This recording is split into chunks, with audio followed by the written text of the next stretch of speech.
చచ్చిపోదామంటే ధైర్యం సరిపోవట్లేదు.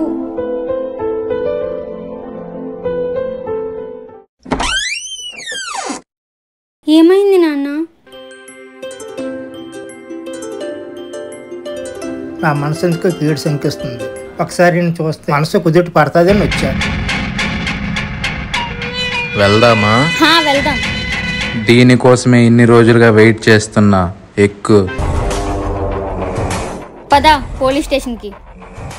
నీ మీద ఇప్పుడే కేసు పెడతా. నాకెవరు సపోర్ట్ చేయకపోయినా పోలీసులు సపోర్ట్ చేస్తారు. దిగవే. సినిమాలో జరిగినట్టు బయట జరుగుతుంది అనుకుంటున్నావా? నువ్వు కంప్లైంట్ ఇవ్వడానికి వెళ్తావే, ఈ లోపే నీ వీడియో ఇంటర్నెట్ లో పెట్టేస్తా.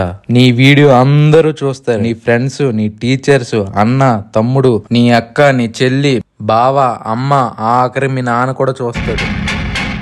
ఇంకా నువ్వు జీవితాంతం తలెత్తుకోలేవు. నాదేముంది, నేను ఎలానో నిన్ను చంపలేదు, మానభంగం చేయలేదు, ముట్టుకోలేదు, జస్ట్ బెదిరించాను అంతే. మహా అయితే 2 రోజులు కొట్టి 3 ఏళ్ళు జైల్లో వేస్తారు. బయటకు వచ్చేసరికి అందరూ మర్చిపోతారు. నేను తల ఎత్తుకొని తిరిగేస్తా. కానీ మీ అమ్మ నాన్న తలదించుకొని తిరగలేక చేస్తారు.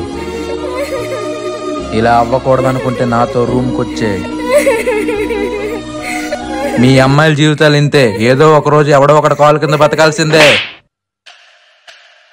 నాన్న, నెక్స్ట్ ఏం జరిగిందో తెలుసుకోవాలనుకుంటే ఇక్కడ క్లిక్ చేసి అమ్మాయి జీవితం ఎపిసోడ్ 2లో చూడండి.